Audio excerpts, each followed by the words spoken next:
that so many people have been introduced to the ideas that aren't new and they're not mine. They're the ideas that made America great, but we've given up on it. We don't have the trust and the faith in the free markets that we can take care of ourselves, and we don't need the nanny state, the government, to tell us everything and take care of us from cradle to grave. So short term, I'm rather pessimistic, especially for next year, but longer term, I'm optimistic. Thank you. Thank you. You've been concerned about defense mission creep overseas, and in the recent defense reauthorization bill, I know that you objected to failure to define enemy in that bill. You were concerned that the mission was so vague, money was being given without accountability. If something like that crossed your desk as chief executive, would you veto it and send it back for language like that? I would absolutely veto it. I mean, that whole bill was, way too much militarism and very little national defense. But the provision she's referring to is the changing of the definition that allows the president to go to war. It was opening up the doors, and the word, I think, was associated groups.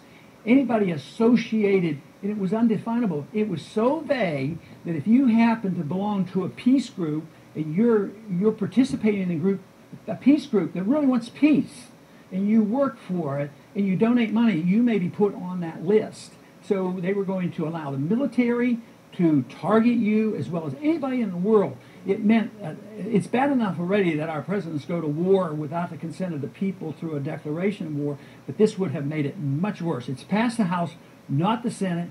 Let's hope the Senate doesn't pass it, but I absolutely would prohibit it. If it were on the books when I was there, I would never use it. You're the only candidate running for president these days who's actually served in the military. What happened to the idea that you need to have this military experience to be commander-in-chief? I don't know. Is that one of your main arguments? One of your new arguments to you? I would think that it's good that American people know that, and my staff keeps telling me, why don't you tell them about your experience? But I was in the military for 5 years, and I tell my veterans groups, that I was drafted and went in, and I went in, I was taken out of my residency. I went in with a lot of reservation. It was the height of the Cuban crisis. I figured I'm going to make the best of it, and I have to respond, and this is the way the system worked. And I was very obedient. Matter of fact, I stayed in 3 extra years, so I had a total of 5 years in the Air Force. But now I tell my veterans groups that now, even not in a presidency position, but as a member of Congress on international relations, I have a responsibility with dealing with policy, so I see it differently. But I would think, yes, that has helped me a whole lot. At the time, it was a great burden, to raising my family and little kids and being drafted and all. But I did travel a lot. Matter of fact, I had been to the Middle East and Pakistan and Afghanistan and Iran. At the time, we could go in there, and Ethiopia and Turkey and all these places. So it was an experience that was well worthwhile. And you do understand how the military operates, and I think it's a very worthwhile experience. We're going to move back on to some fiscal issues. Alexander, I think you have some questions on entitlements. What is the first step you would take to transition from our current state of entitlements toward your ideal? Mm-hmm. Well, that one is tougher politically. It's tougher politically to just get rid of the entitlement system. But there's no authority in the Constitution for entitlements. But the reason why this is so overwhelming is we have been taught and we have been conditioned, and the majority of the American people believe that entitlement means rights. It sounds like a right. You're entitled to this. But you're not entitled to somebody else's life and property, and you can't go to your neighbor and steal, but you shouldn't be able to send the politician to your neighbor and steal. So the moral principle and the constitutional principle is so clear. So you have to get people to understand that. But what's going to probably end the entitlement system is when we go flat out broke, and that's what we're approaching. But no, you should do your best. I would pick the priorities. I'm for cutting out the foreign entitlement, the foreign welfare, and corporate welfare, because it's easier.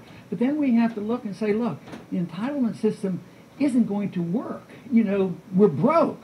And we should, at the least, start nibbling away at that and condition people. Why wait until we go totally bankrupt? But we should do our very best. But a president can't do that. He can do more in foreign policy because he's in charge of the troops. You don't have to keep troops in 900 bases. The entitlement system has to be whittled away through the legislation and through encouragement of the Congress. The president's obligation would be to, if necessary, veto bills or encourage the Congress to pass more reasonable legislation. Dr. Paul, we now have Jane from Manchester asking a question about healthcare. Welcome to New Hampshire. How would you make long-term care more affordable and accessible to our aging boomer population? How do we make medical care more affordable with the aging boomer population, which is growing rather rapidly, and the costs are growing even more rapidly? Well, the cost of medical care is not so simple as saying there's only one cause. It isn't because so-and-so charges too much money. It's much more complex. You have the problem of tort law, the lawsuits. That makes doctors do twice as much as they need to do, but they have to do it out of defense. And I've been on the receiving end of that and say, boy, what if I don't do this C-section in 3 minutes? And I'm looking at this curve. What is this attorney going to do to me? So it puts all kinds of pressures on you, and it does everything in the emergency room. So that's one problem, and I can't go into detail, but I have several pieces of legislation that would deal with that with a free market approach, where you could get the attorneys out of getting most of that money, and that's where our big problem is. The other thing is inflation is when you increase money supply and devalue your currency, and then it goes into higher prices. You say, well, how would it just do medicine more than anything else? It can. When you devalue a currency, some prices go up, some prices might even go down. Your computers and cell phones and TV prices might go down, but if government gets involved in allocating services, they don't give you better services, they give you higher prices. So where have we been most involved? The housing industry, we had a big bubble there. Medical care, we have huge costs there, and so they have to regulate and regulate prices.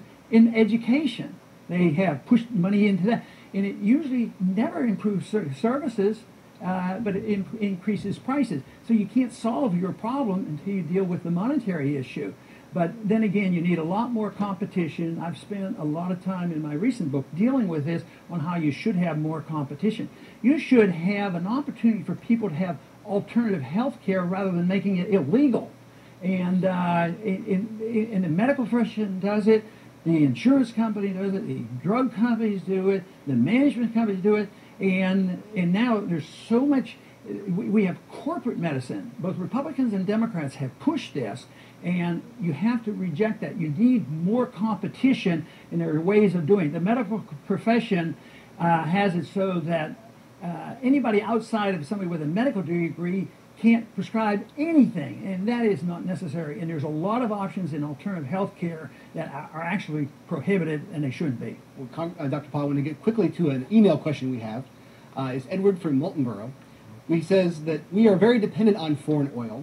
Would you eliminate current restrictions to the development of our own oil reserves in the Anwar and other areas within our boundaries? The market should determine. We shouldn't have restrictions on drilling. The restrictions should be dealt with through the market phenomenon. A lot of people want to restrict it for the so-called environmental reasons, but in a free market, you can protect your environment without having the bureaucrats telling you where to drill and where not to drill, because you don't have a right to pollute anybody's property or anybody's air or anybody's water. So we should have a lot more drilling. I mean, if you looked at all that we have in this country, everything from coal, nuclear, and oil shale, I mean, we have tremendous amounts, so we don't have to be. We send our troops over there to protect our oil, and that's what I think is so criminal. But the market works, and if for a while the prices go up, prices are very important. If it's a market price and prices go up, we might drive less. There might be alternatives. All of a sudden, the market helped us get natural gas prices down. Also, you know, a few years ago, in my district, they had a port they were building for importing natural gas because our prices were too high. And all of a sudden, there were a lot of discovery. They turned that into an export of natural gas because you know, it's unknown what we can do when the market operates.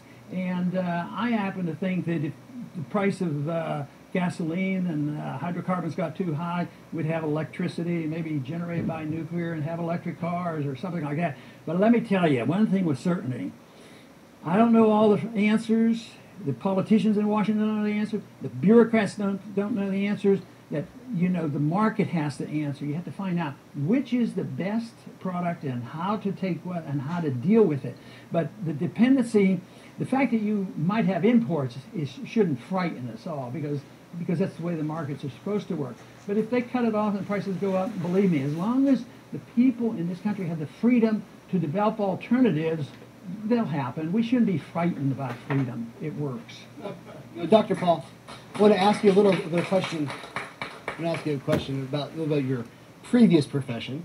You've delivered 4,000 babies. What do you think is the biggest misconception that first-time parents have about pregnancy? We have a few seconds. Oh boy, didn't know I was going to get a medical question. Or maybe more psychological, frankly. But well, I don't know. I think women who are pregnant are pretty smart, and they know what to expect. I think sometimes they're a little more frightened than they have to be. That's a misconception, especially in this age. You know, they could hear stories. People have heard stories about how terrible some things could come about. But in the modern age, there's just no reason to be fearful. So, but basically, I think I've always considered my patients pretty well informed, and hopefully I kept them well informed. I'm sure you did. That does it all here we have now for this program. Coming up next in our series. It was a real tragedy. I recall it because that was when I was in Congress the first time, and there were several of us saying, "Why are you doing that? Bring these people home, get them out of there." And then the explosion came. They didn't like us there. We were in their face, so they blew them up. And Ronald Reagan at the time said, before he went in, he said, "I'll never turn tail and run." But as soon as they got killed, he turned tail and ran. And he admitted that in his biography and said, "You know, I said this, I wouldn't run." But he says, he wrote and said that he never realized how complicated and confusing the politics of that region was. And he says, if anybody would have only known this before that, those 241 Marines shouldn't have died. Now that is a very brave statement. So I give him tremendous credit for that. A man of character. He lowered tax rates. All this stuff is very good. But I would have liked to seen. I would like to not have seen the deficit explode. You know, that was our first big increase, and of course we raised taxes during that time too. So, let me ask you another question. You know, being president is not just a life-changing experience, obviously, but it's a pretty intense kind of job. Everyone's got an opinion. Most people critical of you. What would be more important to you, influencing the next president or actually being president?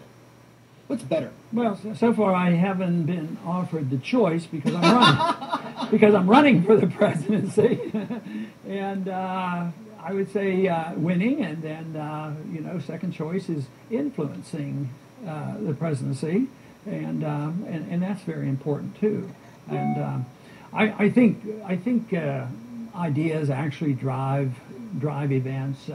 Politicians reflect attitudes. So I think convincing people and getting them to understand why these issues are important. I see that my role as a candidate, as a president, as a congressman, always to persuade people to understand why it's in our interest not to be overseas, to why it's in our interest to have a gold standard, why it's in our interest to live within our means. And I think that is probably the most important, because the government reflects the people.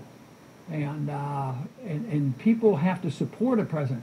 So if I'm isolated, if I win, and we don't get new members in Congress, and people don't say, you know, if I win, that means a lot of people said, you know, he's right, this is what we ought to do. Then you have support from the people. But just to put one person there